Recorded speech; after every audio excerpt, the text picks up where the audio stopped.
I thought we'd let the audience know I'm kind of drunk and I'm still drinking. Good. Cheers. Yeah. It's Sunday, baby. Speaking of, I just got my first COVID shot. What? Yeah. I don't Man, know if you're supposed to drink or not. I haven't. I feel like Uh, it's fine. It's not antibiotics. Biotics. Why did I say biotics? That's not an accent. It's not antibiotics. I am a Russian sleeper cell.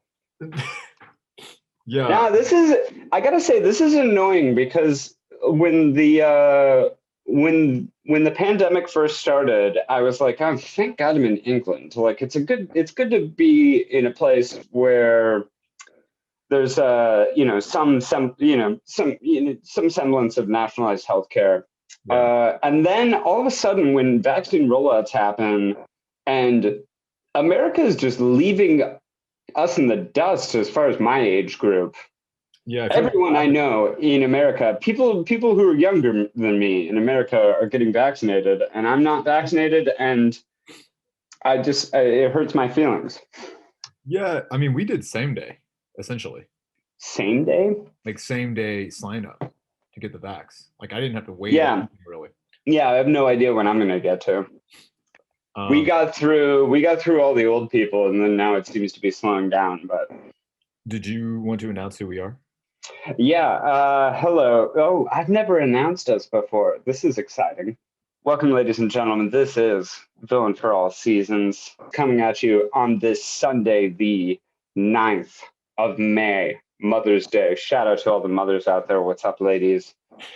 My name is Ben. I'm Dan. And hello, welcome to the show. We're back.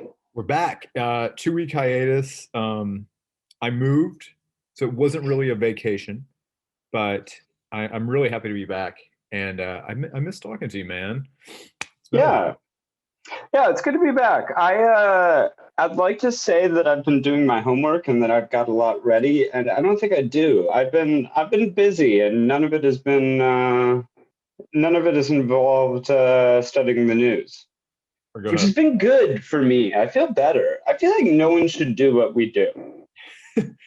Yeah, it kind of comes back to something that we talked about in a previous episode about people not getting our news from us. Listeners do not get our news from us. You're very uneducated, and I hope not. Yeah, very, very unsolicited opinion that we choose to give to you all. But I hope you listen regardless. I think we decided to start off with a new section just to usher in a new episode, which is called The News You Already Know. Our last episode was really based around, unfortunately, police shootings, Adam Toledo, and the Chauvin. It was, I think, like we released it right before the Chauvin verdict. The day before, I believe. Yeah. Yeah. But you know what? That episode isn't dated because we were, not only did we assume, like the rest of the world assumed, that he was going to be found guilty, but I do think you were right in saying that he is going to be a bit of a scapegoat. Yeah. Well, before we get to that, did you watch because I watched it live. I watched the verdict being read and his weird. Did you watch it? Face, Yeah. Oh man, this is something that people have talked about, but like no one's talked about his weird eye movement. Yeah. Right? Like the close up on him, and his eyes were just sort of darting around, and it wasn't sort of nervous.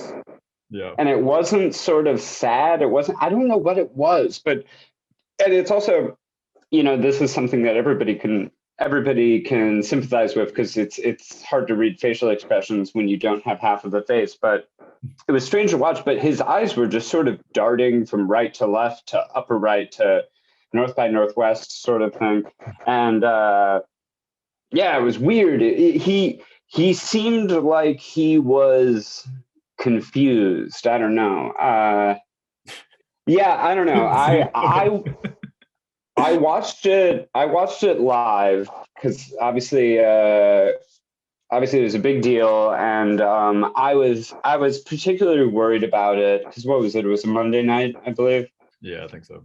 Monday night for me, and I was worried about it because I was we said in the last episode, I was pretty confident in what the verdict would be. I didn't think it would be a 3-for-3, or I wasn't sure it would be a 3-for-3. But I was nervous about it because that is my hometown, and I wasn't confident of a lot of things, but I was confident that if the verdict didn't go a certain way, that Minneapolis would burn to the fucking ground, and rightfully so, had that happened. So I was I was watching with bated breath, and I was nervous about that. And I think this is, again, we're giving you all of this late, but it wasn't so much it didn't really feel like justice, right? It didn't really feel like, I mean, it felt like justice, but it didn't really feel like a win. It just felt, I think, in the same way that when Biden won against Trump, I didn't feel like it was a win. I just felt like it was a little bit of like a sigh of relief, like, of thank God. Like, there's a little bit of a small inkling of humanity. Yeah, it was. Well, I mean, kind of back to your first point, the appeal by his lawyers is that it should have been moved out of Minneapolis because there was a prejudice against. Oh yeah, I hadn't even thought about this. I mean, we all knew that they were going to. We all knew that they were going to go for an appeal, right? Because we all knew they were going to lose. But for anyone who is watching the trial and watching, more of the, and rightfully so, more of the coverage, at least from left-leaning journalists, was more focusing on the defense. No, the prosecution was solid because it was appealing to the humanity of the situation, and it was a situation that we had all seen. So it was pretty, for anyone with a heart, it was clear as day. The defense was insane.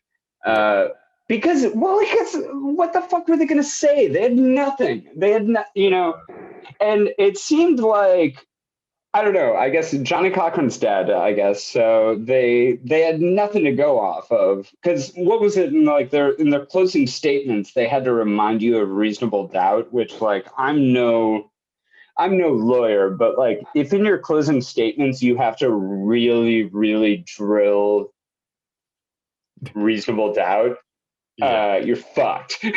Like, they did their level best, but it seemed like that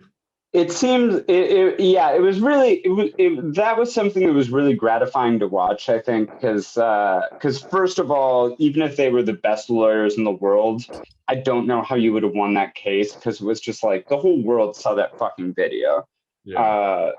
But even if they hadn't, they somehow, I don't know, I guess all of the Boogaloo Boys and every police union couldn't do a big enough GoFundMe to get Derek Chauvin a decent lawyer, because like their defense was dog shit. Yeah. It reminds me of memes that are like, or go ahead. No. So it was just like we all knew they were going to appeal the decision, but like, I'm sorry, what are you going to do in the second trial that's going to change anything about it? Yeah, I mean, if that was your best, and I can't imagine what part 2 looks like. And I mean, even no matter where that trial was taking place, it could have been out of the country. I still feel like it would have been a conviction. Maybe not on all 3, but some sort of conviction, right? I like I said, I don't think it was a win for. I don't think it was a win for it was a win for racial justice, but I think it's lazy of people to act like this actually changed anything. Like, I've seen a lot of friends of mine on social media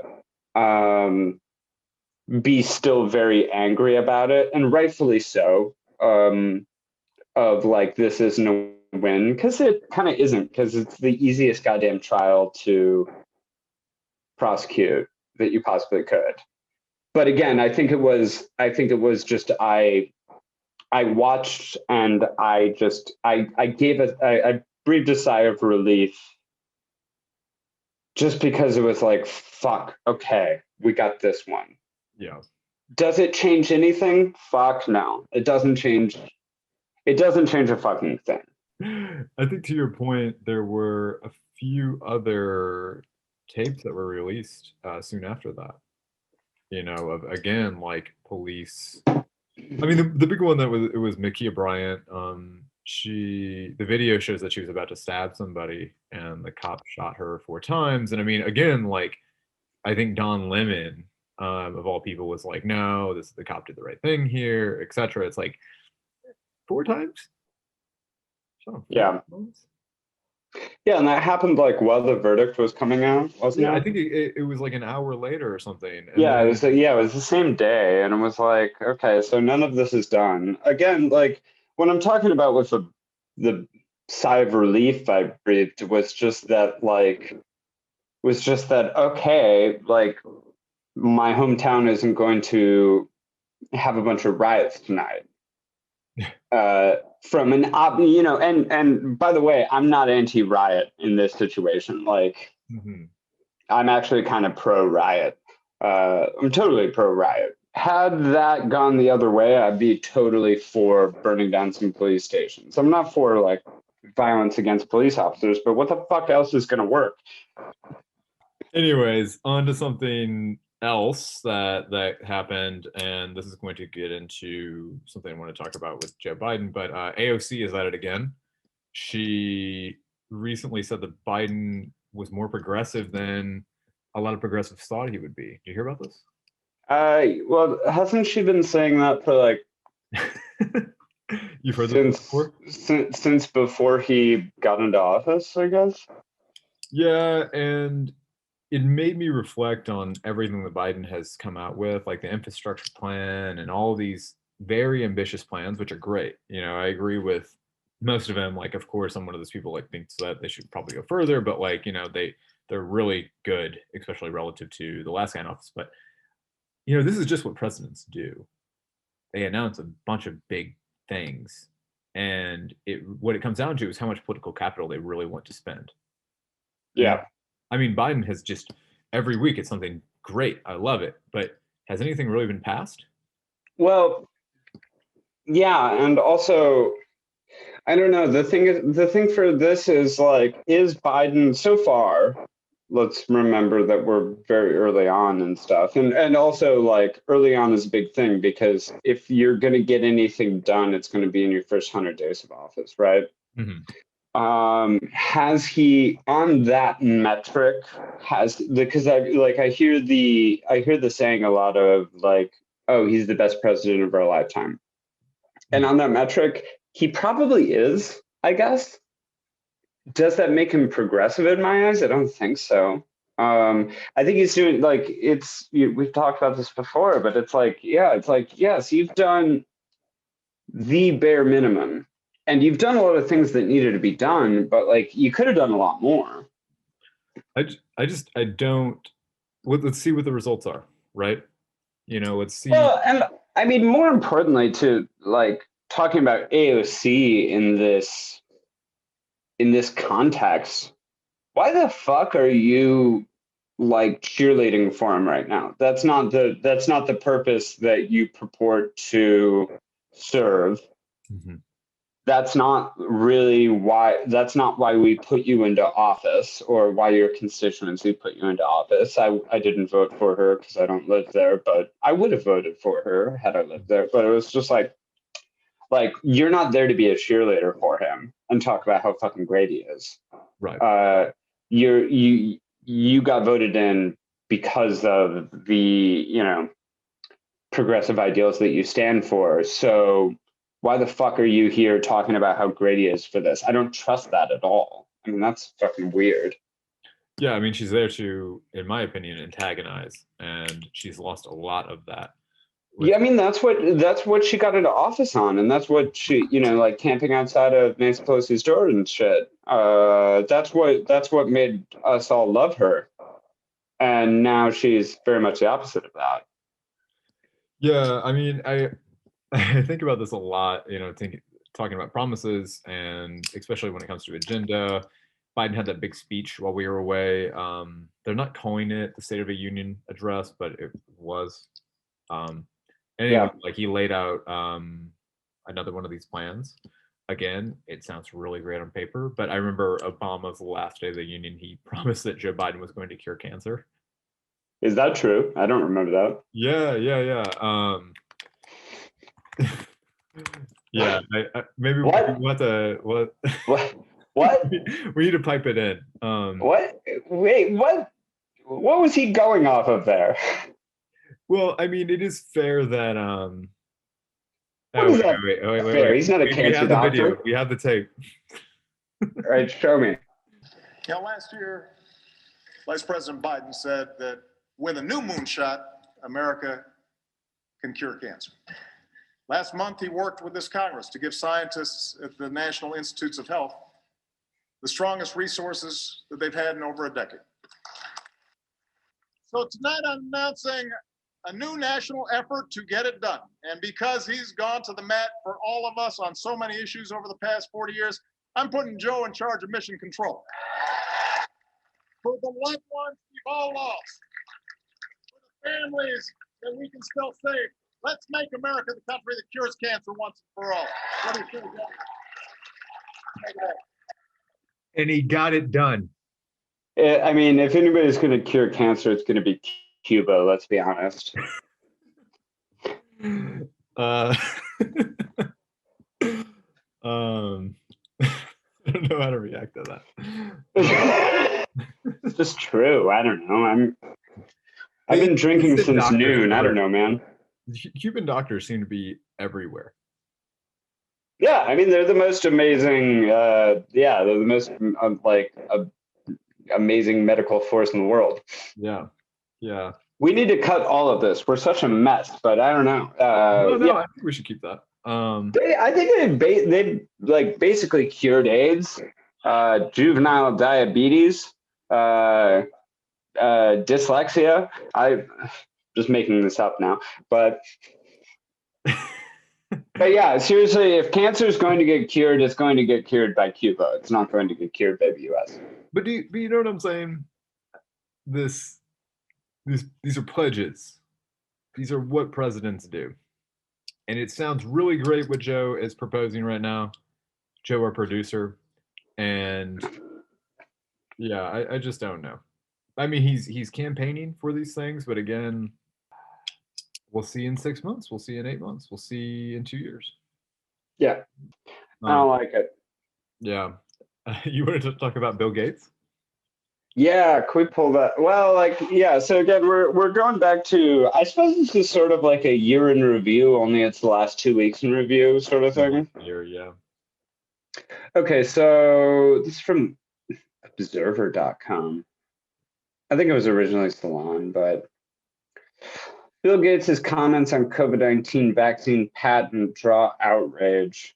The Biden administration is being pressured by progressive lawmakers and the public health advocates to temporarily lift vaccine patent protections so that vaccine recipes can be shared with the world. Mm-hmm. I also find it funny that they call it a recipe. Yeah. It seems kind of low tech. As COVID-19 cases, what's up? It goes back to that episode about the gut reaction about recipes.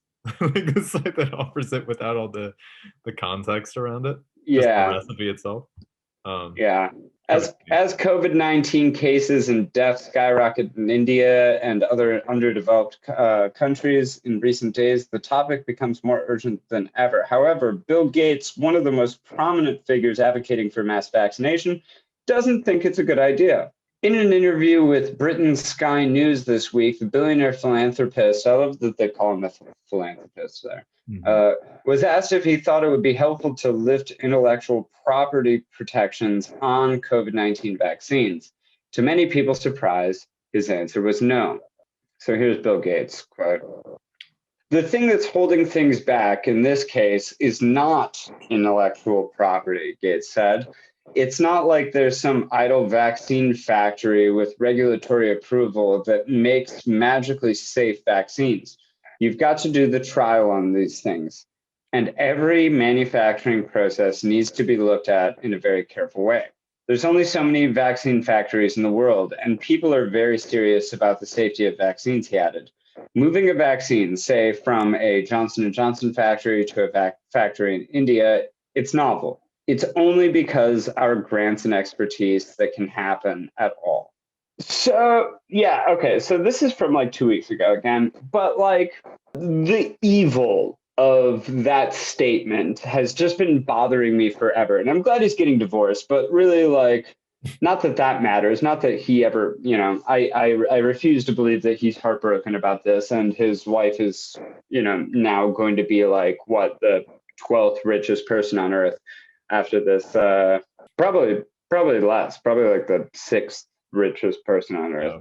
But like, there's so much wrong with this, of the person who has like made it his life's work to make the world a quote unquote healthy place is trying to be the arbiter of when and where these vaccines can be made. And also first of all, since this has come out, there's been a bunch of debunking. There are tons of factories and stuff in the third world, so to speak, that do have the technological know-how and the abilities to make these vaccines. There's one in Bangladesh. There's other ones that I won't get into. But like, it's not like that those don't exist. That's a lie. And also, let's say for a second that they didn't exist. You know who could make like 20 of them right now without it affecting his pocketbook at all? Bill fucking Gates. So like, it's the most disingenuous bullshit ever. And I just like, I don't know, it's been bothering me for a couple weeks. Not that it's anything new, not that it's surprising, but I think the thing that bothers me, I think it's more of a boomer thing too, of boomers love Bill Gates and they look at him as this is why I hate the word philanthropist. Mm-hmm. And it's the same way of like our generation loves Elon Musk, which we can get into later. But like, they look at Bill Gates as this good guy. And he's sort of, him and Elon Musk have been able to separate themselves from Jeff Bezos just because Jeff Bezos is so like on his face evil. Like Jeff Bezos is so creepily evil. Like there's actually like pictures of him eating an iguana and like videos of him wearing like a mech warrior. Have you never seen the iguana picture? No. Oh, it's the design this week for sure. Yeah, it's like the most evil picture you've ever seen. He's like got like a cooked iguana. I don't know if they're endangered. I assume they aren't, but it's still creepy. You don't eat iguana. Yeah. Okay. Sorry. But my point is, like, I hate Jeff Bezos. He's a very obviously evil person, and one of those Amazon food markets that's just opened up right near where I work, and that shit creeps me the fuck out. Bill Gates bothers me especially because people look at him as like he's not the like cut from the exact same cloth as Jeff Bezos. It's like, oh, well, he's this nice kind of nerd and he wears sweaters and it's like, no, fuck that. Bill Gates is one of the most evil people who have ever lived. Yeah. And I don't know, full stop. It was a big story a couple of weeks ago, and I just hope that like that sticks with people. Yeah. But like, stop thinking of these people as saviors. They're not good people. You've seen that video of Bill Gates getting egged during the 90s with the Microsoft debates and stuff? Oh, no. Yeah, I mean, he was hated big time and somehow has been able to like completely refurbish his image. Yeah, well, he should be hated. It's like they should all be hated. Doctrine to your first name when you add philanthropist. It's like, oh, that really extricates me from any kind of guilt I've felt. Oh, well, that's always the question of like, oh, well, they give so much money. That's what a philanthropist is not the same as charity. Yeah. I've given money to charity. You know what I got back from it? Nothing. Fucking nothing. Except, I'm feeling good about myself that I did something nice. Philanthropy is not charity. Philanthropy is like consolidating power over things, which is what Bill Gates did, and which is exactly what he was fucking talking about with, like, oh, I want to get the whole world vaccinated. I want, and also, why the fuck is he the arbiter of like world health? I'm sorry, is Bill Gates a doctor? Does Bill Gates is Bill Gates a immunologist? Does Bill Gates know anything about this? Oh no, he was an expert in computers in the 80s. Like, fuck off. This is a point that somebody made that I think is really pressing about, like, because we wanted to talk about Elon Musk too. But there's this, especially in America, but there's this sort of fallacy with billionaires or just wildly successful people, that if you're wildly successful, and in the case of billionaires, like if you've been able to make a huge amount of money in this sector, that must mean that we should listen to your stupid fucking opinion in other sectors. Because, like, if you're this good at this, then you're probably this good at that. It's like when rappers try to be actors in Hollywood movies, right? It's like, I love Mos Def, Yasin Bey, shout out, come on the show, but you're bad at film acting. Speaking of, we should start having musical guests. Just a thought. Yeah. Chappelle Show style. Yeah, exactly. Who would be your dream? Who'd be your dream musical guest? Mos Def would be really cool. Mos Def would be cool. Not Morrissey. Actually, Morrissey would be good as a guest and a musical guest. So both. Yeah, just to let our listeners know, Dan is a big Morrissey fan, and I fucking hate Morrissey. But there's a good story behind this, because I tricked you into going to see a Smiths cover band at Halloween. Yeah, and I'm still mad at you about that. I'm not cool. I'm not cool with that. I'm still mad. And as many people are canceling Morrissey, I think you should cancel Dan, because Morrissey sucks. Wait, hold on. Hold on. Two things. One, who would be your dream musical guest? And then two, I totally agree with you with the vaccine.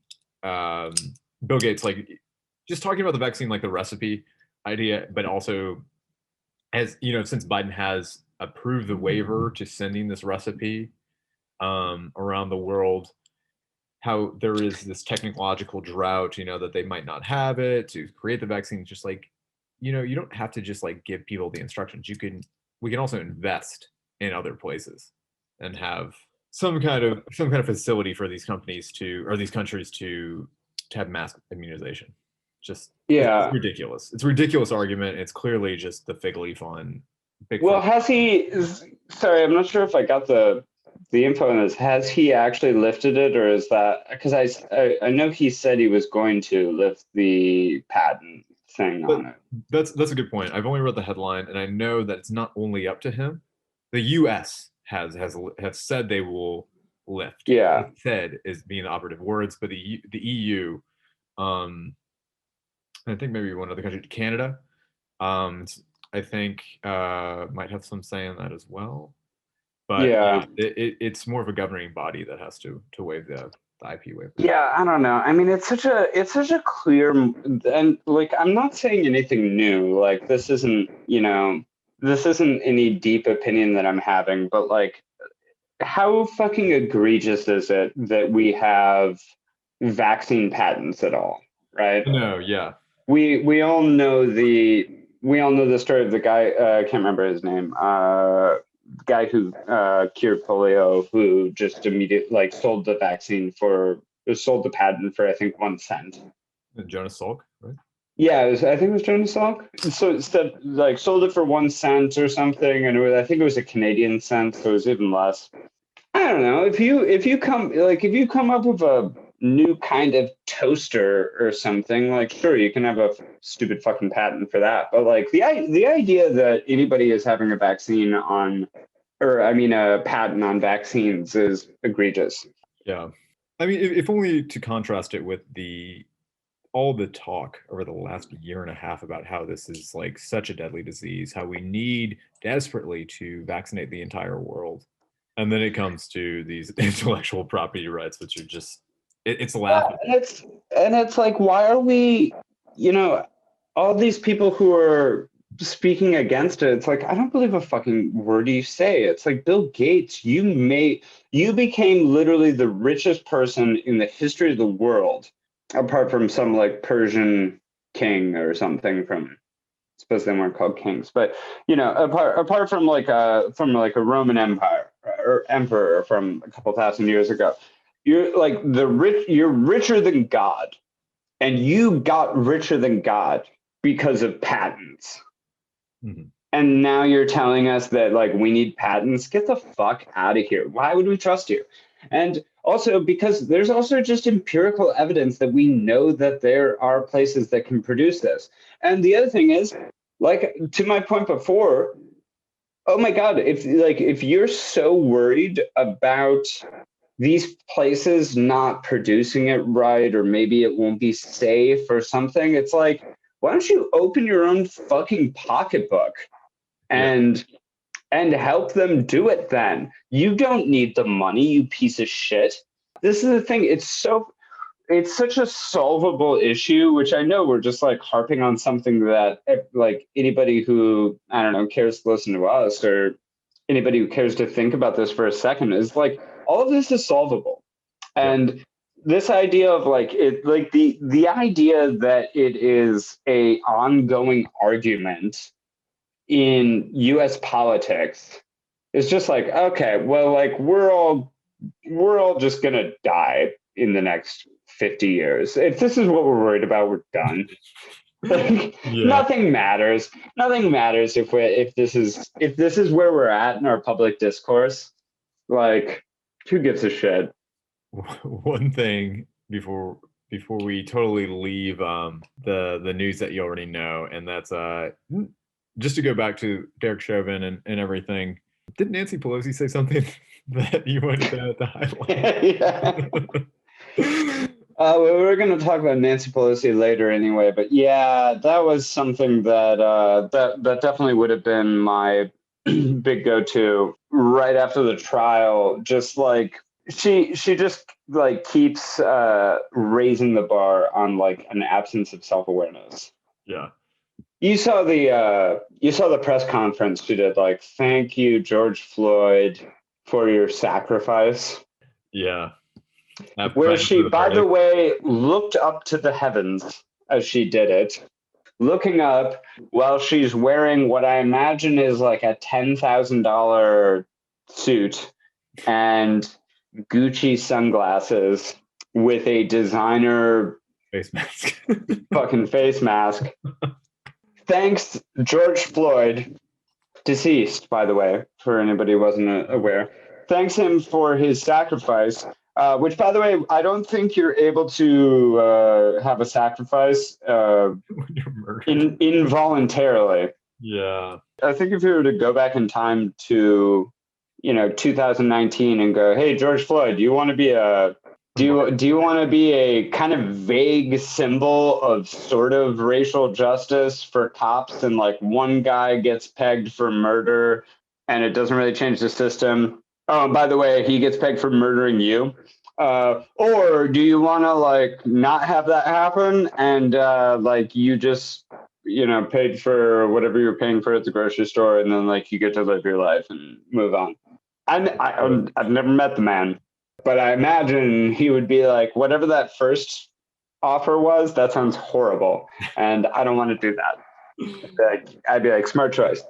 It reminds me of when Trump thanked George Floyd, or he like looked up and he said, George Floyd. Oh, yeah, Trump's was, I don't know which one was worse, but well, Trump's was probably worse, but Trump was talking in context of like how good the economy was. Yeah. And he was like, George Floyd is looking down on us and smiling. He's like, thank God the economy is good. Because, George Floyd was trading stocks a lot. I don't. That's how the media ran it. I don't remember if that's exactly the connection, but I thought he was it talking wouldn't about. surprise me. I thought he was talking about how good the economy was doing. I'm pretty sure he was. Let's see if we can find the tape. The thing is, it kind of doesn't matter. It's just that both like I want to drill this home and like how fucking like You have just to, tone deaf. you can't let Sorry. Go ahead. How tone deaf these people are of like Nancy Pelosi or Trump. It's not really that different. Here we go. you have to dominate the streets. You can't let what's happening happen. It's called dominate the streets. You can't let that happen in New York where they're breaking into stores and all of the things. And by the way, hurting many small businesses. You can't let it happen. Equal justice under the law must mean that every American receives equal treatment in every encounter with law enforcement, regardless of race, color, gender, or creed. They have to receive fair treatment. God, his hair. Law enforcement, they have to receive. Very clear. You saw what Comb happened over. last week. We can't let that happen. Hopefully, George is looking down right now and saying, "There's a great thing that's happening for our country. There's a great day for him. It's a great day for everybody. This is a great day for everybody. This is a great, great day in terms of equality. But we want to get all of this finished. This is a great tribute. What we're announcing today is a tremendous tribute to equality. We're bringing our jobs back. You know, when we had our tremendous numbers and when we had just prior to the... Yeah, again, muddled response and does connect it to the economy. Yeah, okay, yeah, that's not the thing I remember. Maybe whatever, but I feel like that was just a case with Trump of like I don't want to get too mad, and I hate that we have to talk about him as much as we do, but I feel like that might be another situation of Trump of like his aides were like, okay, we do need to like mention the George Floyd thing, and he was like, George Floyd, got it. And then it was just like he was just riffing and he was just flowing. And it was like, yeah, the economy. And it was like, we made a great thing here. And George Floyd loves that thing. I think he must have been talking about like black unemployment numbers were lower or something because some bullshit. Who gives a fuck? I remember it was yeah. Economy a lot. I think the thing is, and maybe we should just divert here. Could I just show you my gut reaction for you? yeah. We'll bump it up. To speak to this, just because we're already on the subject. So I'm gonna share this with Dan. This is my gut reaction for Dan right this week. All right, this is a New York Post article, and oh God. Headline reads, Pelosi shares photo of wrong black player in botched attempt to honor Willie Mays. Boy, I'm in the wrong job. I need to write for New York Post. We all need to. I would kill to write for the New York Post. Yeah. And so I'm just going to read the article. It starts out, say what? House Speaker Nancy Pelosi. Wait, is that way? I hadn't even looked at it. Say what? Oh my God! Visual journalism at its finest. I love how. Sorry to interrupt, but I love how New York Post finds a way to be more racist than the subject matter. Yeah. They could have taken the high road, but instead they just found a way to like. Yeah. Lower. Okay. All right. So this is the article. Say what? House Speaker Nancy Pelosi tried to honor baseball legend Willie Mays for his 90th birthday Thursday, but fouled out. Nice. When the 81-year-old politician instead tweeted out a smiling photo of herself with Willie McCovey. McCovey and the Say Hey Kid are both Black Hall of Famers who played together for almost 2 decades for the San Francisco Giants. The Dem boss apparently has smiling images of herself with both men. Weird sentence. McCovey died in 2018 at the age 80. After the mistake was noticed, the photo was quickly swapped. She blames it on a staffer. Yeah. Basically, for those of you who don't know, Willie Mays was and I'm not a baseball fan, so I don't know a lot about it, but Willie Mays was a very famous baseball player and also like a civil rights activist. Right. and Nancy Pelosi posted a picture of him to honor him on his 90th birthday, posted a picture of her with the wrong black guy, who I guess, if we're going to give her some credit, played around the same time as this other guy. Yeah, But yeah. I really can't think. This is what I wanted to bring up to is like I really can't think of a better encapsulation of Nancy Pelosi talking about race issues than this particular one. Yeah. Yeah, wildly out of touch. Surprising no one. Yeah, let's file that also under news that makes you say no shit. And also the thing that I found funny about this is like, because my gut reaction to it was like, take her phone away from her, right? Yeah. But then it's also like, of course it wasn't her that did it. And then my next question is like, I'm sorry, is her entire staff as old and out of touch as she is? Like, are they all wearing kente cloths? Like, Yeah. what the fuck is going on here? Like, it's such an easy oversight to do. Like, I don't know how much money these staffers get paid, but like, give me their job because I could do this. Yeah, I do wonder just the planning that went into this. Like, I do really think it's funny, the idea of like Nancy Pelosi, like while she's waiting for ice cream or something, she's just like casually one-handed tweeting out the wrong photo. Well, yeah. And like, obviously she's not the one doing it. Right. In the same way that But Trump I think was reading his own tweets. Yeah, but I think it's really, I think it's like there is we joke about it and stuff, but there is something kind of serious to this stuff of it actually really is hurtful of this sort of like super haphazard lip service that they pay to the Black community and specifically like civil rights icons. Yeah. Of this man is 90 years old. He was a huge deal to a lot of people. And like, you didn't even fucking try. It was the same thing as like when the kente cloths thing happened. It was like, I'm sorry, did George Floyd wear kente cloths? Like, what the fuck? Like, you did, like, how much research did you do for this shit? You took one fucking Google search? Yeah. And you're like, oh yeah, that'll work. There was another example of this of it happening to so there's John Lewis, Elijah Cummings, I think. Was this what happened? Yeah. Okay. What Elijah Cummings thought about being mistaken for John Lewis. God. Yeah. And this was I guess it was Marco Rubio. But I expect him to fuck it up. But I see what you're saying, and yeah, it's super offensive. And I think the word is right when people say performative, and because it's you did something for a photo, and then not even really think about what it represents, or at least like you think about what it represents as the visual, but not much beyond that. Yeah, and this is the thing I'm saying of like she's playing with a staffer on it, and at some point, like I think we like anybody of our age group or like it's easy to pawn this off on Nancy Pelosi, right?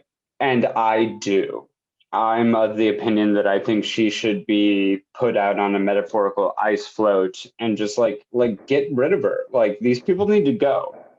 Yeah. We don't need them anymore, and they're so fucking out of touch. Like in the same way that she talks about like George Floyd, thank you for your sacrifice shit. It's just like how fucking tone deaf is this? Where you're doing your ice cream shit of like with your $20,000 refrigerator and your $40 ice cream. It's like we don't need you anymore. But clearly with stuff like this, it's like it goes a little deeper of like it's also your staff. Mm-hmm. It's the same thing with like Dianne Feinstein's staff, who's like talking about how she's going into dementia and how hard it is. But it's also like, well, you motherfuckers are still propping her up. Yeah. So who's at fault here? Are we gonna pretend like the 30-year-old, 35-year-old staffers aren't partially to blame? Because we know she's not running her own stupid ass Instagram or Twitter or whatever. So that's even more disturbing to me. It's like, you guys are just as fucking tone deaf as she is, because she's clearly doesn't know what the fuck's going on. Like, yeah, Willie Mays, sure, I met him. Yeah, it's great. And then, like, you can't even get the fucking picture right. It's like, get rid of all these people. Yeah, wildly disappointed, and I agree. Like, there is a lot of hurt that we probably don't see coming out of this. We have two less things on here I wanted to talk about, of news that you already know, that we've been going through news that happened 2 weeks ago since we've been gone. Jen Psaki is going to step down next week, or not next week, next year, excuse me. Boom, Psaki bomb. She's bombing it on us. The fallout of the Psaki bombs is finally catching up with her, and she's been forced out. So yeah, it's residual radiation from all the bombing that catching up with her, going to cause late stage cancer. People really love to see her, quote, smack down reporters, unquote. It's very lame. So I don't know. I'm curious as to why she's leaving, and I'm also really excited to see who's next. What other press secretary we're going to kiss the feet of, you know? Yeah, I don't know what's going to happen next. I mean, oh, excuse me. We really love Jen Psaki because she doesn't lie. Yeah. I'm going to circle back to that, Dan. I'm gonna circle back to that issue. In the words of Jen Psaki. Yeah, I don't know. We've talked about this for quite a while now, and she's bothered me more than any other press secretary that I've ever paid attention to. Just specifically because the fandom that she has for absolutely no reason. Because again, I don't think there's really anything different from her than any other White House press secretary. Like, she's not extraordinary in any way. Like, she does the same thing that every single other one does. And people liked her because she was confident. But confident, what do you mean by confident? You mean that she competently dodged questions, right? As far as I know, press secretaries don't seem to have a long lifespan. As Trump had quite a few, but that's not that extraordinary. Press secretaries don't stay on super long, so I guess it's not that big a deal. I think just the thing I've hated about her is how much people have tried to act like she's like a boss bitch. Like, oh yeah, she's so cool because she, I don't know, avoids questions. That's all she does. She's not interesting. And also, again, not to get too down on Jen Psaki. Jen Psaki, have fun working for Facebook or whatever stupid ass Silicon Valley corporation you work for next. I don't know. What do you think, Dan? There's not much to say other than the fact that it's a rotating job. People leave. Yeah, it goes fast. No one stays there for all 4 years, as far in my memory. I imagine it's a shitty job. The job must suck for the people in power. Yeah, the job must be terrible. Yeah, you're getting quite. You're a professional liar. You're just getting asked questions that you're not allowed to answer. The only difference with Jen Psaki is that she's been celebrated for lying about shit, but it doesn't really make her different than anybody else who's done that job before. And I look forward to her stint on Dancing with the Stars. Same. Will she be as good as Sean Spicer? That's a good question. I think we'll have to run the video side by side when it happens and pick our favorites. We'll do The Voice or something. We'll do a review. Yeah. Who wore it better? What would you think her Dancing with the Stars would be? What do you think? Dance style and song, if you had to guess. So I'll have to go with the Psaki bomb thing. Yeah, good point. My gut reaction, right, is it'd probably be some kind of hip hop song where she's breaking it down, dropping bombs. I say bombs over Baghdad. Yeah, that would be good. And she's dropping the backside, dropping the bomb, you know? Yeah, dropping. Yeah, so hip hop dance to Bombs Over Baghdad. I think she will wear some sort of military fatigue, like a neon colored camouflage, sort of Gaddafi-esque. Lots of medals. Wait, what did Sean Spicer dance to? Did he do salsa? Yeah, he did like a samba to spice up your life. And Sarah Palin did Baby Got Back. Oh, okay, yeah. Yeah. Sean Spicer wasn't bad. The last section we have for news that you already know is Brian Kilmeade roasting that sixth grader. Can we watch this? Yeah. Again, it's us rolling the tape. Can you set this up? I wish I was good enough to have come up with this this segment, but Brian Kilmeade, of Fox and Friends fame, was interviewing children about going back to school, and yeah, I guess it got a little political. So we're just gonna run the tape here real quick. So we have Brian Kilmeade with Kilmeade. Is it Kilmeade? It's Kilmeade. Kilmeade. I'm gonna say Kilmeade. All right. Like Gilead.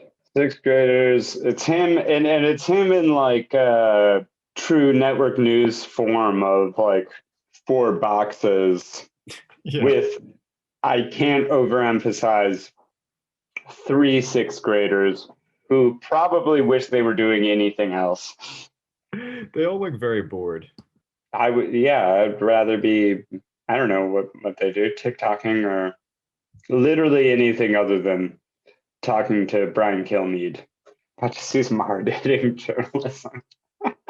This is so fucking stupid. I like it. Yeah, good luck with that. The president getting an earful from students in Virginia this week. Was he prepared for that?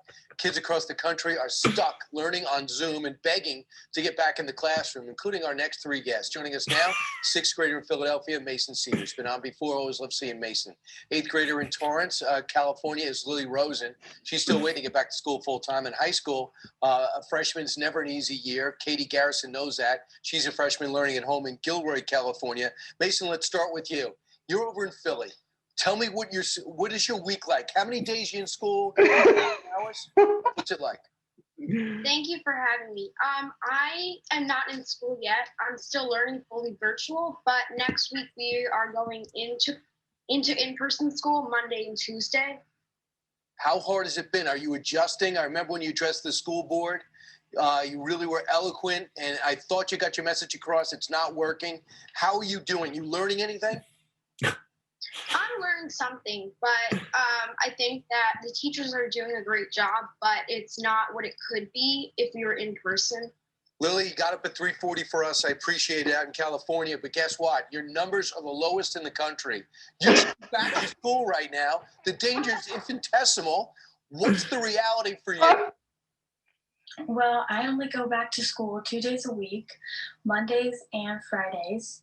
And then I have Zooms on Wednesdays, and Tuesdays I'm asynchronous, which means that my teachers just assign the work, and it's a lot to juggle. And I'm just going to speak for myself. I'm not doing terrible, but my brothers, on the other hand, they're failing, which is not very good.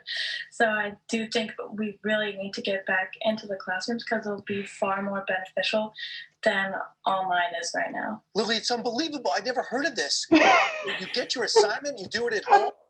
You can't even get a teacher to Zoom call with you? That is nuts. And you're not learning anything, you just told me, right? No, I probably haven't been learning anything since March 13th, 2020. Oh my God. The last day of school that we had. Well, don't blame yourself. Blame your politicians and your unions.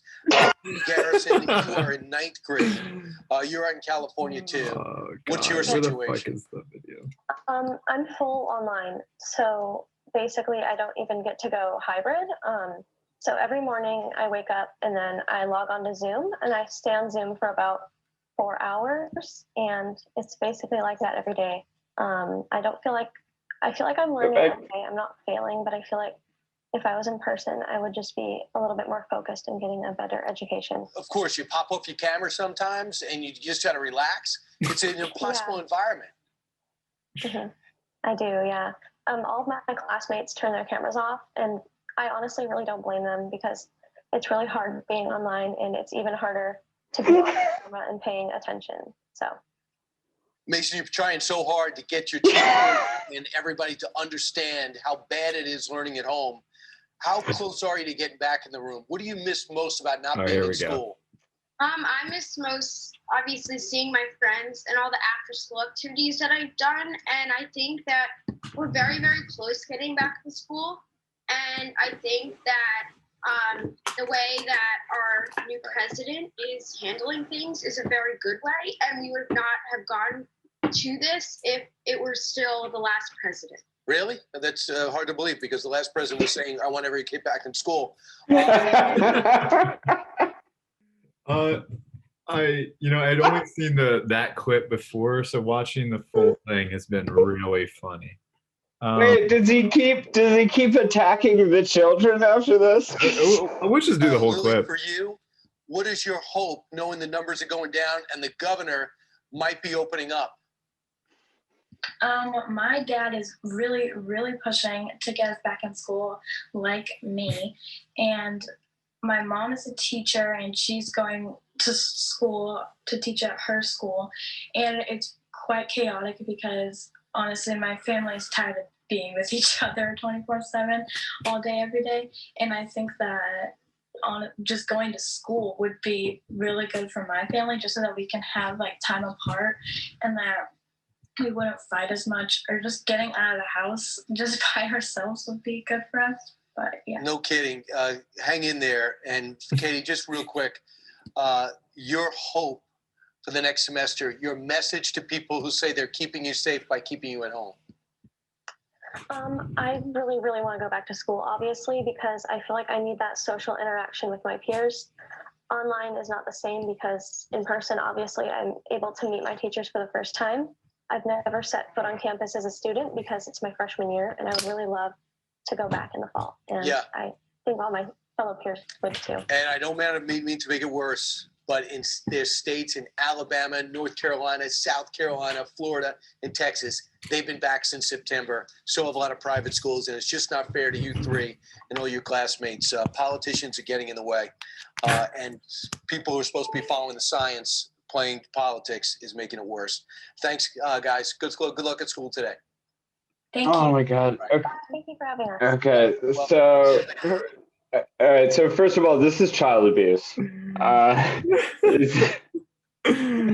This is child abuse. Like, I think our president is doing quite well. Really, you stupid fuck? What the fuck? Are you kidding me? He's doing terribly. Let me tell you about how I think. Like, put your like. Can anybody put themselves in the shoes of being a sixth grader? What, you're 13 years old. Yeah. And like 12, 13 years old, right?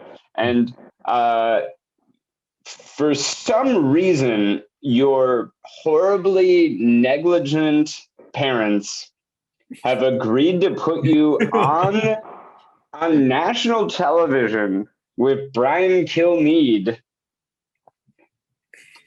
for him to yell at you about, like, because they're all California students, by the way, of how bad it is compared to Alabama's. Those parents should be like, those children should be, first of all, those children should be taken away from their parents. I'm not a big fan of what foster homes mean in the United States, but those children need to be relocated for being subjected to that. Have you heard about what's happening here? It's like, I'm 13. I don't know. I just want to be with my friends. I just want a normal life. Wow, I'm really listen here, you stupid fucks. Yelling at children, just yell. How that had to be so early too, before 8 a.m. Wow. Oh my God. Can you imagine if your mother did that to you at that age? I'd be like, I'm never talking to you again. Oh my God. I love that so much because it's just so fucking like if there's ever better evidence that 24-hour news should not exist, I can't think of a better thing. You have a man who's ostensibly a professional journalist Mhm. at the top of the game. At the top of the game. That man makes millions of dollars a year. Yeah. And the best segment he could come up with was a roundtable discussion with a bunch of poor. I'm not making fun of these kids. I'm so sorry for all of you children that dealt with that. A bunch of sixth graders who had to just get like harangued by this asshole talking about, and by the way, about something that like no one's disagreeing on. Like I think we all are pretty much on the same page that children aren't learning anything. I've been teaching university students and it sucks. Like it sucks. Everybody who's been on lockdown has missed out on your education. And the only people that have had it worse than everybody who's been locked down, missing out on their education, are those three children who just had Brian Kilmeade yell at them about nonsense. Just like, well, Trump was way better. What are you talking about? Like, I love that he was on the attack, like he was ready to debate them. Yeah. Yeah. Like they're 13. What are you talking about, you crazy asshole? Yeah, that was way too abrasive. He was ready to go to war. Oh, Yeah. that's such a great. That is the most Fox News thing I've ever seen in my life. I wanted. Oh, you think Biden's good, huh? Well, what do you think about the legislation going on in Alabama? Like, I don't have a driver's license. I don't have anything to say. I wanted to transition this into the video that everybody's talking about is the woke CIA video that have been going on. Yeah, I feel like we got to talk about this, right? Because literally every podcast I've listened to talks about this, and rightfully so. Yeah. Do you want to set it up? Yeah. Okay. So this I don't know. People were talking about this like it was kind of new, but if you pay attention to the CIA or kind of intelligence agencies or whatever, this has kind of been going on for quite a while. It reminded me of right when the Snowden revelations were going on several years ago. So this would have been back in like what, 2014? Yeah. 2014. Yeah. GCHQ in London like lit up their lights on the Thames in rainbow colors and stuff. Mm-hmm. So it's not really a new thing, but it is very telling, I suppose, of where we are culturally. Mm-hmm. And I suppose we should just have a look at it. Yeah, let's pull it up. There might be another one, another new one. Let's watch. Hold on. Wait, there's a third one? I think. Don't give away the game. Don't give away the game. Let's see. Admittedly, it wasn't a childhood dream of mine. Stop. Okay. New Oh, one. that is new.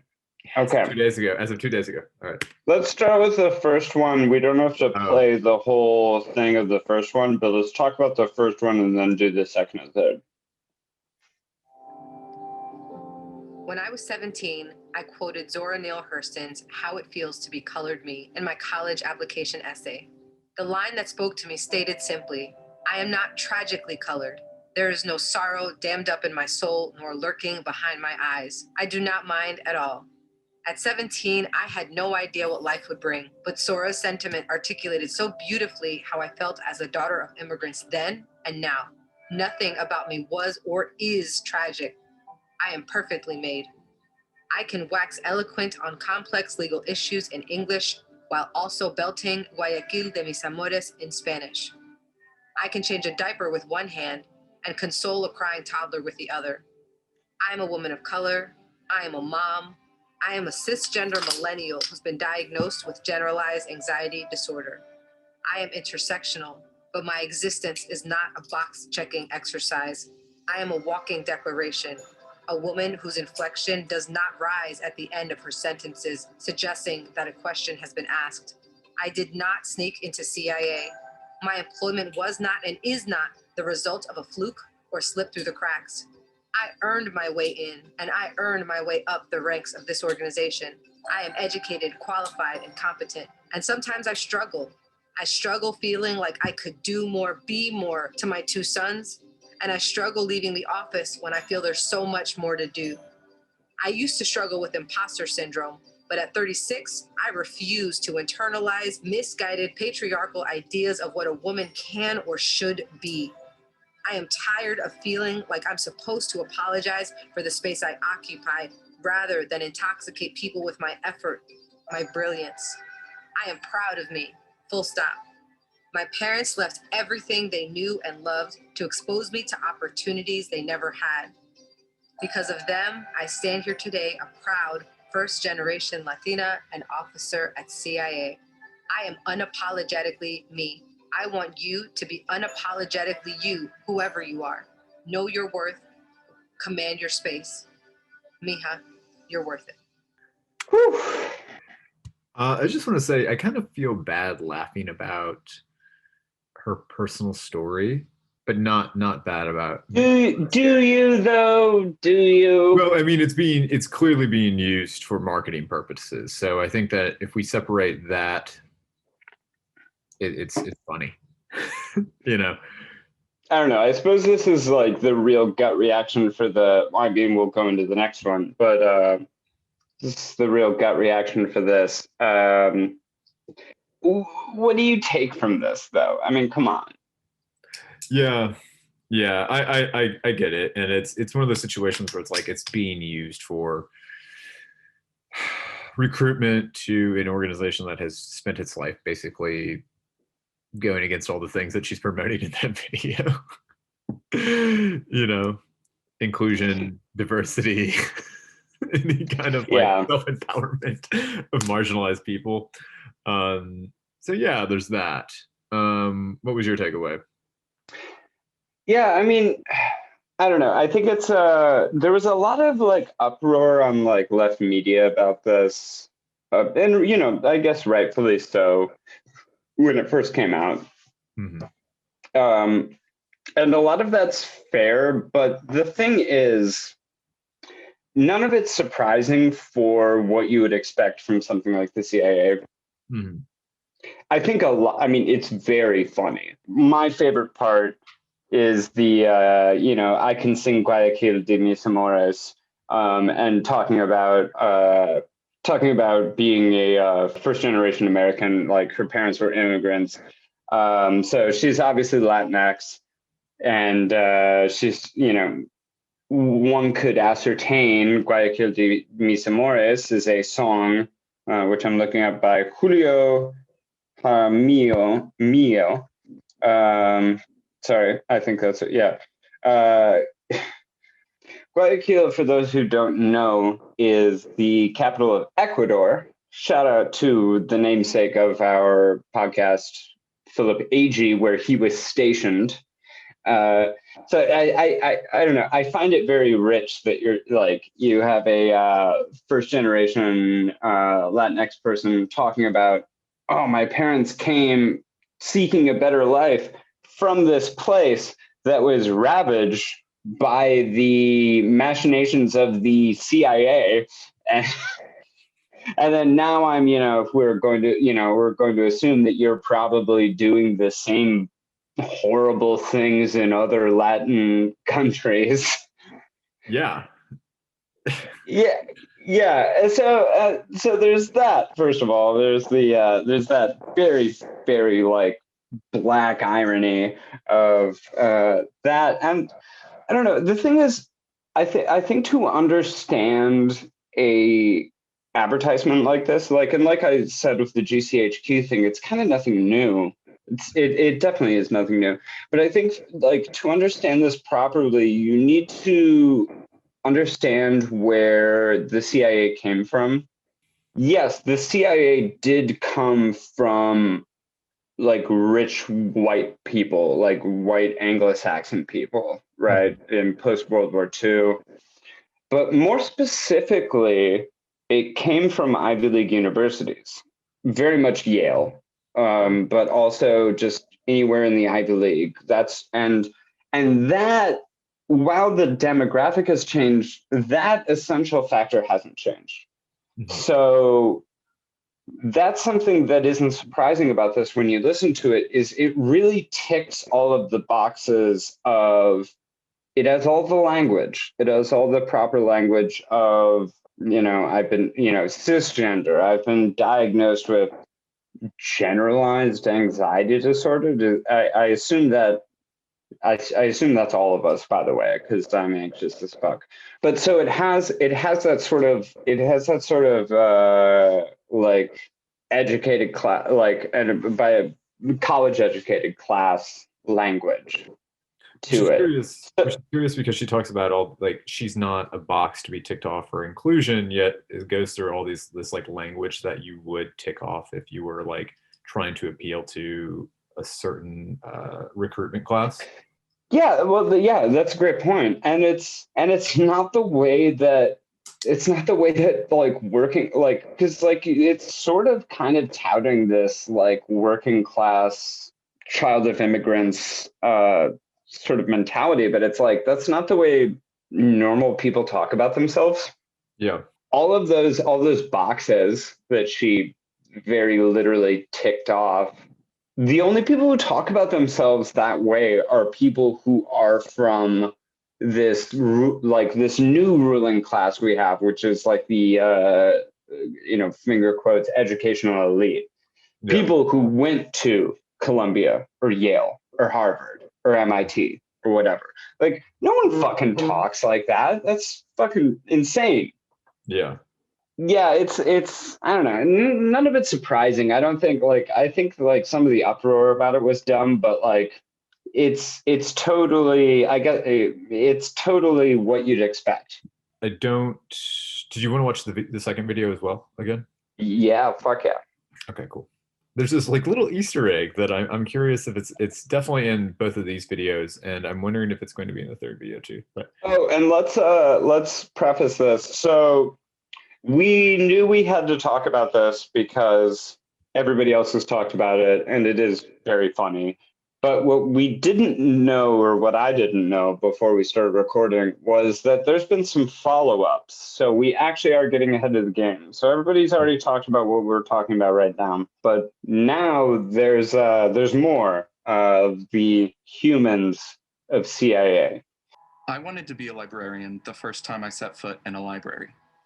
I was always a little different, even at that age, and libraries offered a safe, quiet space where I could find tens of thousands of escapes into worlds of fantasy, mystery, and intrigue. After finishing college, I entered the workforce as a middle school librarian, where I was able to bring that dream full circle and match my students with the perfect books. Now, I get to experience that same type of fulfillment in a very different way here at CIA. I love my job because I have no idea what type of research question is coming through the door next.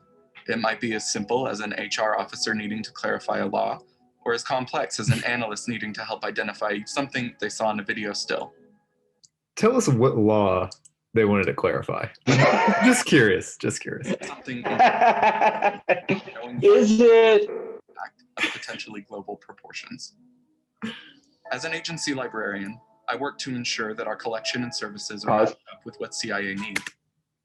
Yeah, let's just clarify also that the library that he's walking through right now is like colorful and beautiful and looks like it's got books on display and shit. It looks like the library of our art school that we did our undergrad in. Yeah. Not only am I involved in the acquisitions of journals, books, and countless electronic resources, I'm also encouraged to curate special collections that challenge expectation. Recently, I brought in our intelligence gaming collection to give officers unique opportunities to practice skills they need in their various roles. Instead of sitting for hours in front of a computer-based training, they can play a carefully selected game to train a specific set of skills while simultaneously building on the myriad soft skills essential to intelligence work. My favorite thing about CIA is that they encourage the out-of-the-box ideas that drive real progress. Growing up gay in Real progress. I was lucky to have a wonderful and accepting family. Oh, drone shot. It was Yeah. also- I struggled with the idea that I might not be able to discuss my personal life at work. Imagine my surprise when I was taking my oath at CIA and I noticed a rainbow on then Director Brennan's lanyard, which I later learned was designed by Engelke, one of the many employee resource groups here at the agency. I remember being stunned. Since then, however, I've learned that far beyond the resource groups, inclusion is a core value here. Officers from the top down work hard to ensure that every single person, whatever their gender, gender identity, race, disability, or sexual orientation, can bring their entire self to work every day. Yeah, so again, we're ticking boxes here. So we have this so we had the like strong Latinx woman, first generation child of immigrants, and then now we have like a sort of quirky queer man who is a librarian at, again, a library that is definitely not what the library at the CIA is. It looks like a local library. It's got like colorful books on display, and he's a gamer. Like, let's run it up for number 3.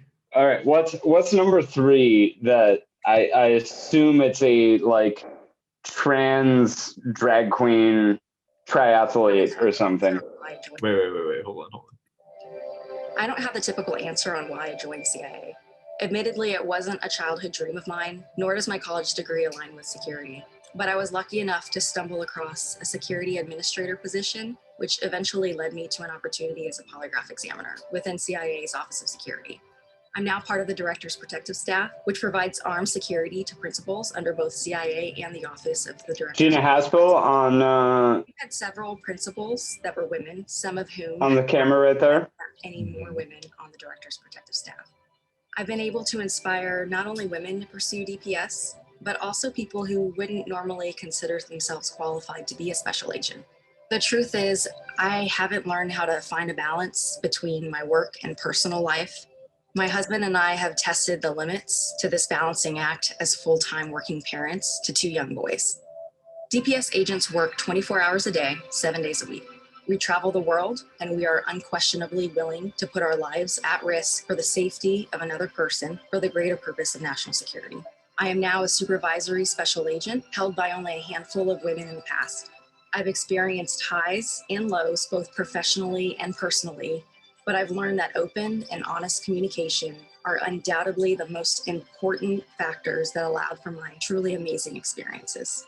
And This is a whole ad campaign. So yeah, there we had a young woman, and we had a long shot of Gina Haspel giving some sort of address to, I assume, a Black Ops hit squad.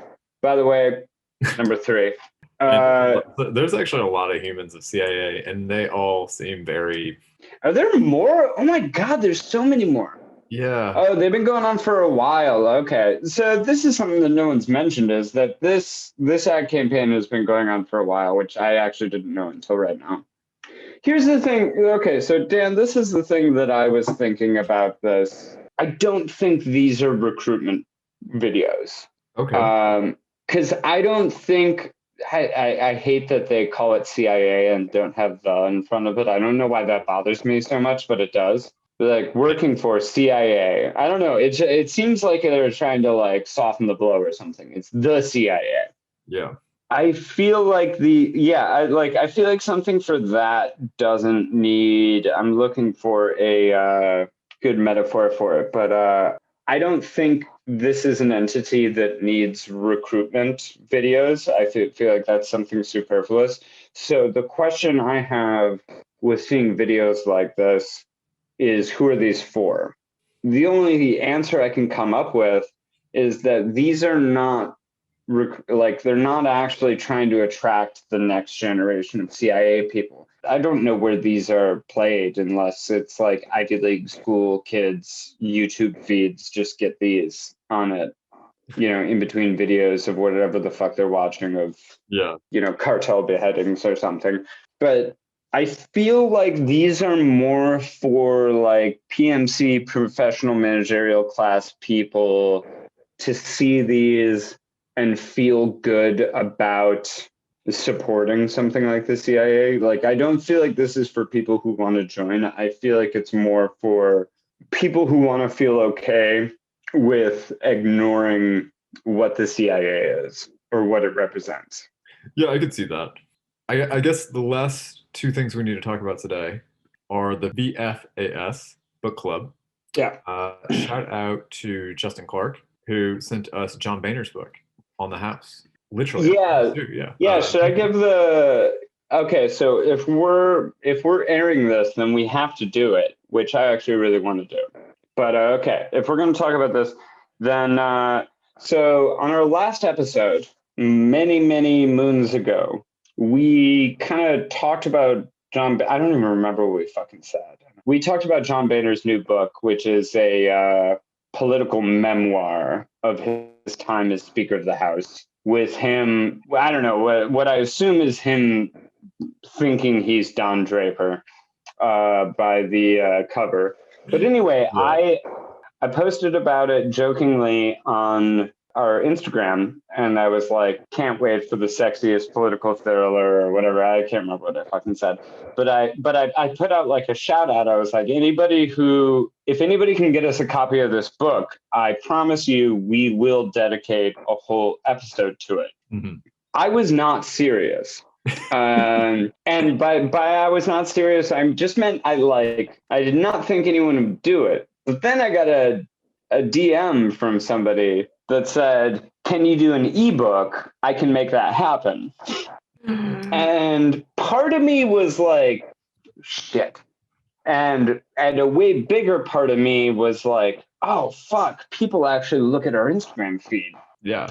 So I responded to this person saying, fuck yeah, we'll do it. Yeah, like that. Yeah. And challenge they asked challenge accepted. And they asked for our email, and I gave them the email, vfaspodcast@gmail. Is that correct, Dan? Mm-hmm. Yeah. So I gave them that, and they sent it over, and we have the book now. So shout out to Justin Clark, friend of the show. We actually are looking forward to having him on to talk about other things that aren't Boehner related. I gotta give you a shout out and a curse for calling us on our bluff, and also making this promise that we are going to read it and we are going to do a full show, which I'm very excited for. We're going to do our full on VFAS book club. Yeah. Mm-hmm. With I don't know about you, Dan, but I feel like I'd like to keep this going, but I like the idea of it just being. I feel like we should never review anything that's even remotely good. Yeah, agreed. Yeah. And I feel like this is a good start, and I'm a gift and a curse from Justin. Yeah. But I'm very excited. We are going to read in full. Thank God I think it's only like 160 pages, so thank God. But we are going to in full read and review On the House by John Boehner. It's going to happen. And this is, I suppose I may regret this later, but I suppose this is a challenge to anybody else. If you want to keep sending us books, if you want to keep, and let's, we'll keep it to, political diaries, but we're open-minded. But this is the start of something extraordinary. Yes. But we are here to read the books that none of you should ever read. And we are giving you our promise that we are going to read On the House by John Boehner, so you don't have to. So thank you, Justin Clark, and fuck you for making us do this, but we can't wait to have you on. Yes, thank you, Justin. We're excited to have you on to talk about the book and then things that actually matter as well. I'm just going to transition into gut reactions. I'm really excited to send this one to you, Ben. Oh yeah, so we already had mine. Check the chat right now.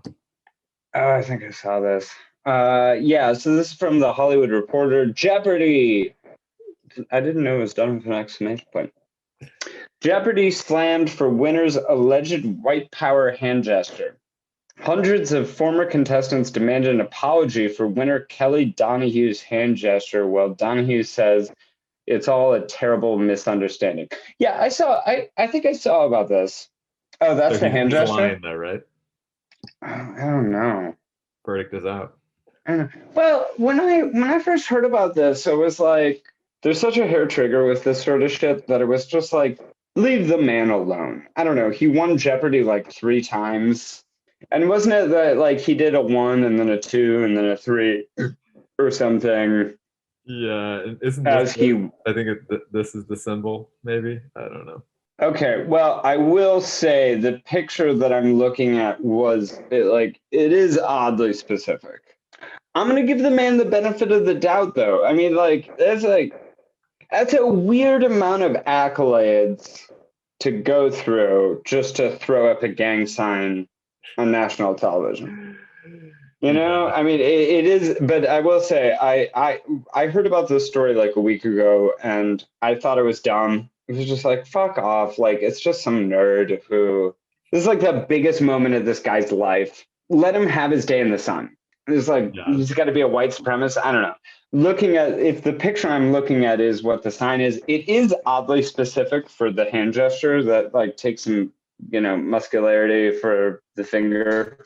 Yeah. Should we have this for the show? Is just a picture of us throwing up the hand gesture just to show everybody? I think that'd be good for us. I think that'd be good for us to have and show, let the fans decide. Yeah. I don't know. I mean, fuck it. Like, leave him alone, I think is what I'm thinking. Like, this guy has worked his whole life for the lamest accomplishment ever. He did it, and now he's getting canceled over some shit. I don't know. And also, is like, are the Proud Boys that organized? Are they really like? Are they really like? And if they are that organized, they're spending their time poorly. Like, what's the audience? What's the daily audience of Jeopardy? That if you take out, kids who are homesick from middle school and people with dementia, it seems mean. I don't know. I thought it was stupid. I thought, I heard about it before. I thought it was stupid. I will say the hand gesture I'm seeing there is a little sus. Isn't he doing this? Is that what he's doing? Well, he's got like his first knuckle forward like that, which is a little, that takes a little dexterity. But also he apologized for it. I don't know, leave him alone. People make mistakes. People have weird hands. I might have a few. What do you think? I don't know. Do you think he's a white supremacist?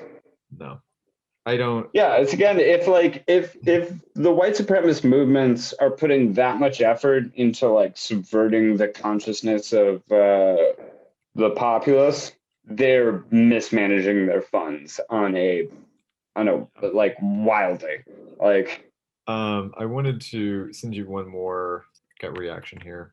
We don't even have to watch the video, but just the headline might be enough. Okay, so this is Mediaite. It's coming from, was it Connecticut? Yeah. Okay.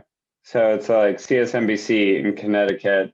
Watch, gender reveal explosion that rocked several towns caught on doorbell cam. Okay, I feel like I need to watch this. Show your screen. New Hampshire towns were rocked by a mysterious explosion earlier this week, and apparently that blast was a gender reveal that used an explosive. NBC's Catherine Underwood with details from Kingston, New Hampshire, where that big bang happened. It was earth-shaking. I mean, it was huge. It was around dinner time on Tuesday evening when these Kingston residents were rocked by a loud explosion. Just before 7 o'clock, we heard this god-awful blast. Their properties abut Torromeo Industries, a gravel pit on Door Road. This was no notice. It was one of the loudest. I had pictures fall off my walls. They called 911 and waited for Kingston police, but in the meantime, social media lit up. One woman posted this. A doorbell cam capturing the explosion the next town over, and people as far south as the Merrimack Valley reported hearing the blast. Some claimed it was an earthquake, but that's not the case. Kingston police confirm it was, in fact, a gender reveal using explosives. Are you kidding me? You know, I'm all up for silliness and whatnot, but I mean, that was extreme. Authorities tell us they're still investigating, but they believe the people involved used a legal explosive called tannerite and had Okay, pause. the Torromeo property. That woman who just talked, for those of you listening, she's very clearly not up for silliness. She seems like a very unfun person. Yeah. Also, is there much left of that video? No, it was like 5. The video they showed was like it was like a camera. You know, it's like when those, like, someone had their like security camera of their fucking front yard because it's Connecticut and there's nothing around. Like it looked like someone tapped the camera and it moved an inch. That looked like nothing. Yeah, I just, we got to stop the gender reveal parties. Yeah, I think I don't know. There's a few things I get from that. First of all, it's just I know in my heart, I know that local reporting and journalism is super, super important, but that video is textbook example of why people think it isn't. Like, I know there's real shit there, and we do really need local reporters, but like watching that, it's like, you fire all of those people. This is a waste of funding. Yeah. And then just like this angry, like, think about that. Like a van of at least 2, probably 3 people had to drive to this woman's house and hear about how she was mad about what? Yeah. I mean, I guess it's Connecticut, and no offense to Connecticut, but Connecticut fucking sucks. So fuck you, Connecticut. But yeah, that was, oh man, that was such local news stuff. Also, yeah, and anyway, going back, we do need to get rid of gender reveal parties because we know that gender is not a construct. And it is a funny thing, actually. No, I'm joking there. If you want to gender your baby, you're okay. Far be it from me. It is funny that these two things came up at the same time, though, right? It's like gender reveal parties are at an all-time high, and then also at the same time, it's like raising your child gender neutral are happening at the same time. It's weird. It's a weird clash of the titans, right? Yeah, like maybe I'm just like a sleeper cell trying to really promote the gender neutral raising. I don't know. Oh yeah. See, I'm the opposite. I want you to, I don't even think genderize is a word. I want you to gender your children harder. So I want dynamite, shotgun blasts. Only male babies though. You have to. Yeah. No one cares about your female babies. It's just male babies. Just if you can find ways for blue to explode, that's all we care about. Otherwise, shut up. But yeah, I don't know. First of all, gender reveal. Well, and also, isn't it funny that like gender reveal parties only happen in like, I don't know. Now I'm just like ragging on like small town shit, but like, well, I don't know. It's like I don't want to be mean, but it's like if you're in a quieter place, why not make some noise and blow shit up? I mean, I'm all for blowing shit up. If you live in the woods, fuck yeah, like shoot stuff, blow shit up. Not to sound ignorant, but how does it work? Do they How do you know a baby's gender? No. How does the explosion work? It's almost like you enter in a chip or something, and like it discerns what gender it's supposed to be. I don't know. Well, that's a problem I had with. Well, with the color, man. No, I mean, I get the blue. You know what the gender is, and then you just choose pink or blue. What are you talking about? But who are they revealing it to? Do the parents know and they buy and they're revealing it to other people? Or is this when the parents find out too? I think it's the latter. So who is purchasing the? Yeah, I suppose that depends on the situation. I assume it's. God, yeah. I started this off thinking you sounded like an idiot, but you're actually right. I was being a jerk. Yeah, I guess that's what it is, right? Like what's Justin Clark? somebody knows. Justin's not going to want to come on the show now. It's like these guys are assholes. But yeah, it's like I guess it's probably something. Well, it comes from an ultrasound, like they know, or you know, sounds like somebody knows. Somebody. The thing is, somebody knows, and then they reveal it, and then they found the most obnoxious way possible. I don't know. I find it stupid. I would just like to. If I'm having a child, I would like to know just for practicality. I still like the idea of like you have a little beaker and you drop in whatever substance would tell what the gender is, and that changes the color of the confetti that is blown out of. Fucking what? Like, is that a thing? What the fuck are you talking about? You want to, well, like the little bird that like dips down, and you wanted to like change the chemistry set? What the fuck are you talking about? That's not a thing. Is that how people do it where you're from? Hold on. What? I'm mad now. God damn. Okay, yeah, you just like pour some shit. If you're talking about food coloring, food dye. Yeah. Exactly, yeah. That's what you would prefer. I mean, that's a more conscientious way than the people like the fucking hillbillies in Connecticut would do. And by the way, for anybody listening, it's okay to call them hillbillies because it's Connecticut and no one cares. And most of those people are rich too. They just choose to act like that. Yeah. I got a bone to pick with Connecticut. I'm sorry. I have one last. You have more. Okay, good.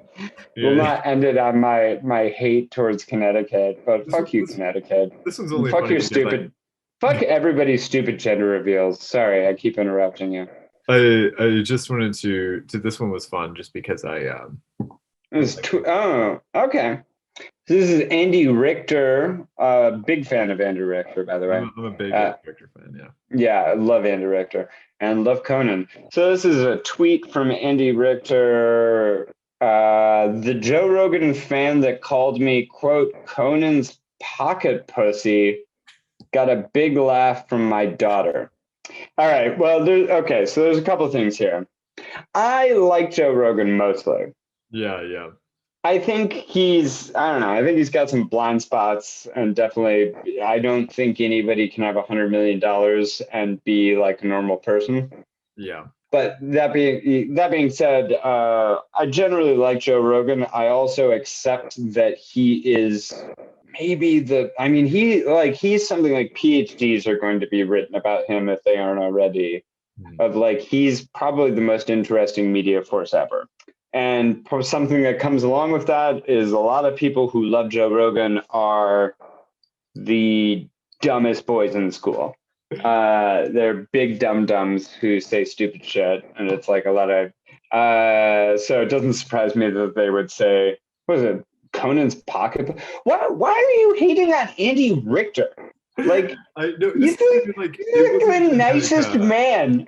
What? It wasn't even like an anti-Joe Rogan thing to share. I just thought it was funny. No, I'm just breaking it down. That like this is something that's funny. Like, because like no, this is why I was prefacing it with it. Is like Joe Rogan is, and again, I like Joe Rogan mostly.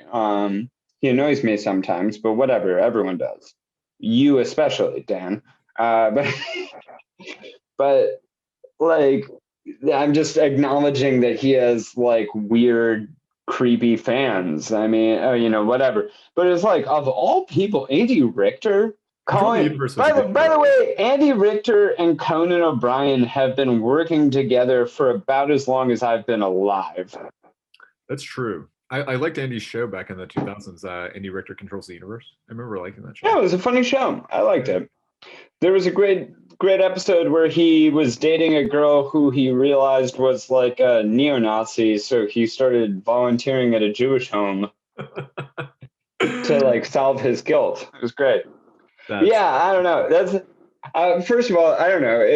Andy Richter just proved himself to be who he is, which Andy Richter is just a nice man. So for Joe Rogan fans who happen to be fans of ours, which I assume are none, leave Andy Richter alone. Leave Andy out of this. All right. Yeah, don't bring it up, and don't bring it up on Conan either. Conan's awesome. So we are going to lose fans from this episode.